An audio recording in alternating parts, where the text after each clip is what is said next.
Today we are going to be working on Charlotte. She is the last 4-star character that we have to build on this account. Every other 4-star has been mostly built. There is Lynette, who isn't level 90, but I want to do a whole video on her once she is E6. I also did see a bunch of comments on the last video saying that I should be using this team because it would probably work the best because Charlotte can heal. But I did see some people say that this team would probably be the best, so that is why I'm building Charlotte. Now I'm going to be trying to do this without looking at too many guides because I have a rough idea of how I need to build her. That being said, how does she work again?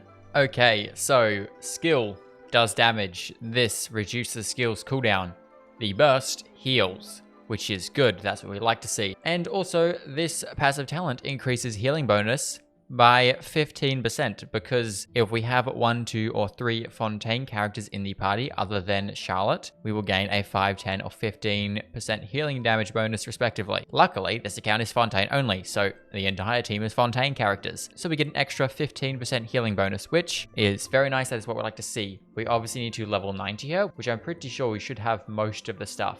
Let's get her leveled up as far as we can. I know I have all of her boss drops and I'm pretty sure all the local specialties as well. So it's just going to be a matter of these, which we are out of them, and these, which we are also out of them. Let's just go as far as we can for the time being, which will probably be 70 or 80. It is going to be 80 by the looks of things. We have the boss drops. We can easily get enough of the local specialties. These are going to be a problem. These might be a problem. But I'm fine with level 80 for the time being. We can work on the rest of her build and then come back to getting her up to level 90. For talent priority, I'm going to fully focus on her burst because she is a support for Furina, so we just want to get as much healing as possible. And then we get the skill to whatever we can. Whatever we have left over from getting the burst up to 6 or 7, I will put into the skill because a bit of damage, it might be nice. Let's have a look at her weapon. I'd assume we would want to go with attack because she scales off of attack. This will be the best because her healing does scale off of attack.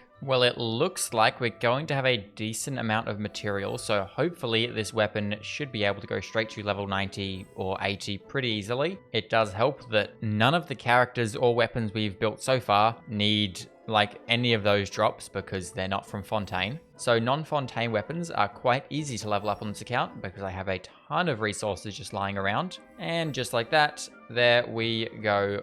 The Eye of Perception is now level 90. She already has 1000 attack, which should go up a lot with artifacts. So speaking of artifacts, let's have a look at what we've got. I'm assuming we kind of just want attack percent, energy recharge. It's not my favorite build, but it is a 2-piece attack, 2-piece healing bonus.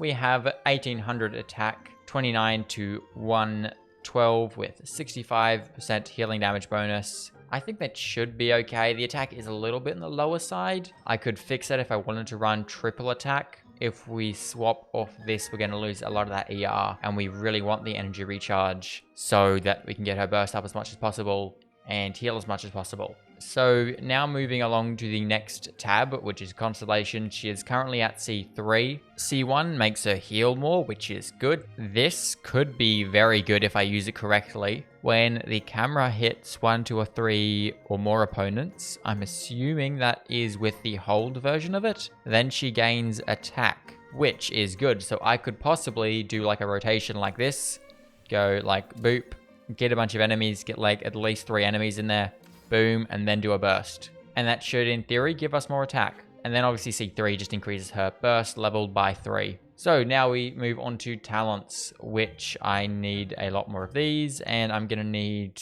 Actually, I'm not going to need them because I don't need to touch her normal attack. So we're just going to get the skill and burst up to level 2. Or in the burst case 5, and then I'm just gonna stardust some stuff really quick. We have a lot of stardust and we're gonna do more pulls, so I'm not really too worried about it. Plus I'm gonna need a lot of resources anyway, so it might as well. Now we are on to level, I'm assuming that's 6, yes, because it's 3 levels below what it says. And we actually have a really good amount of stuff. We're just missing these. So I'm gonna level up our skill to level 3 because that's as far as we can go. We don't have any more of these. They are open today, so I probably should go run them. So there we go. There is the skill up to 6. I'm going to leave it because I don't need to go any further with that. What I do need to go further with though is the burst, so I can squeeze every last little bit of healing out of her. So we can bring the burst up to level 8 or 7 or whatever that is. And we can go again, and we could even go again. So once we get to level 90, we could bring the burst up to level 9, which I will be doing. I need to go deal with her level at the moment. I'm going to need more of these. I'm going to need more of these and these. Okay, so let's go farm the Clockwork Mecha.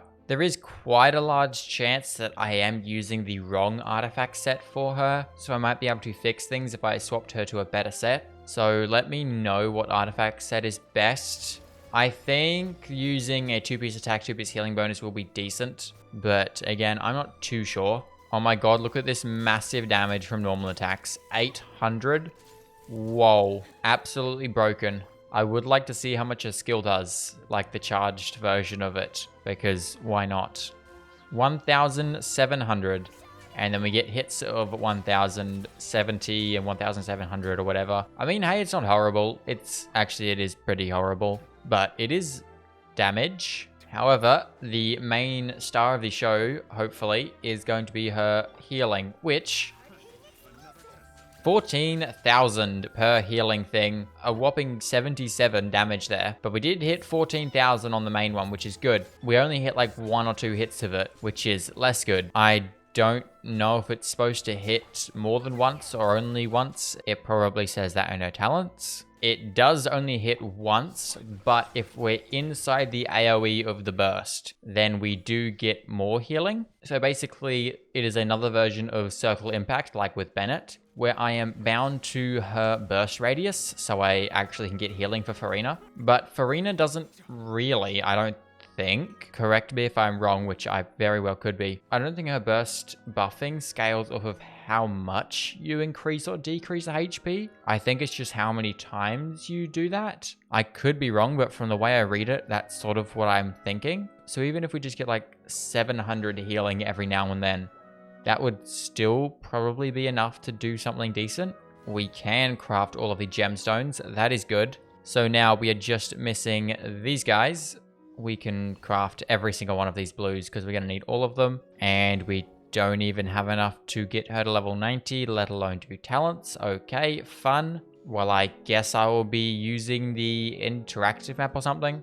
We might be able to pick a few more Clockwork Mecha up while I'm farming these guys. I would at least just like to get a level 90. I mean, getting her burst level 9 would be really nice, but these guys' drops are going to be annoying. That being said, I could just come back tomorrow and farm them, which is probably the smartest idea. Well, I think I'm just going to try to get her to level 90 today, and then I can farm the rest of the Clockwork Mecha tomorrow to see if I can get her burst up to level 9. So I'm just missing one more Clockwork Mecha. So let's go see if I can hunt one of those guys down. I don't really know where to begin looking, but oh well, we'll just kind of see what I can find. Okay, well, after running around like a headless chook for a little bit, I have managed to find enough of these to hopefully craft up 2. Yes, indeed. There we go. Now, Charlotte, you can go up to level 90. There you go. And level her up all the way. Boom. Mora is not looking very pretty, but it is enough more to get her burst up to level 12. Once I can get enough of these, which I will go farm tomorrow because I don't want to go around looking for more Clockwork Mecha at the moment. Okay, so it is now the next day. I've already gone and done all the farming, so we can very, very easily bring the burst up to level 9. Now, I would go normally test it against a boss, but I think in this case, multiple enemies might be the best just because of the team and how Charlotte works with the skill and wanting to hit 3 opponents to get more attack. So I'm just going to jump into Spiral Abyss. I'm mainly looking at Charlotte's healing for this, but we'll see how much damage we're also increasing Neuvillette by and all that stuff. Now, I'm not trying to push this very far. I'm not going far into Spiral Abyss. I'm just going to do floor 11 to test out how much healing we do and how much damage you're doing. There is an unhealthy amount of enemies in this first half. They just keep spawning multiple different waves of these 2 slimes. Like, I think we're up to like our 5th wave of these slimes now. Just 2 slimes and we've got to fight them so many times. It's not difficult really by any means, but it's just annoying. So let's have a look at this team. I don't really want to do full rotations because there's only 3 enemies and this is not the greatest part to check damage. So I'm just going to quickly get through chamber 1. And then once we can get some more enemies all sort of clumped up together, then I will go with full rotations and try to hit some big damage. I did just realize though that I'm pretty sure I should have swapped these teams around, because first half normally has all of the enemies together. Second half is normally the bosses. So I'll just kind of see what enemies on the second half here. If it is a boss or single target, I will probably swap the teams, because I want to test the Neuvillette team against multiple enemies, because otherwise I can't really make use of Charlotte's C2. Okay, what are the enemies like? We have 3 of them. Okay, well, I'll probably swap the teams. Actually, this is a really bad floor 11 to test damage on. I might actually jump into floor 10, because it will be better. I think, hopefully. Yes, floor 10 is going to be much better to test damage on. Okay, so rotations are Furina to Furina. Then we want to do Charlotte, get 3 guys in a thing, which we did. And then do that to Lynette. And then do that, and then that. 30,000, 20,000, 30,000. Yeah, we've seen about 30,000 as the highest damage, and like an average of 25 or so. There's some 31Ks right at the end there. I couldn't really see how much Charlotte was healing because there was so much going on, but we kind of just evaporated those enemies, so I think good things happened. I think we did get a decent amount of fanfare stacks, so there was definitely bigger damage, and Charlotte's healing quite nicely. There's 3 enemies, boom, 2,120. Awesome. Now while I'm here, I'm going to do your burst. I see 9,000, and then we do get a couple little hits of like a couple hundred and thousand during her burst, as long as we're inside of it, so Furina gets her fanfare up quite nicely. Obviously, I could use this version of Furina and heal that way, and that does work. It heals really nice. However, we want damage, and that form does not do damage, so Charlotte works very nice. So that's about all I need to do. Charlotte's built, team works. I'm very happy with this team and it's very fun, so I'll 100% be using this. And then for the second team, I kind of need Risley for that. But with that being said, I am going to leave it here. So hope you guys enjoyed. If you like this video, go check out the video where we built Neuvillette on this account. And with that being said, I'll see you all next time. Goodbye.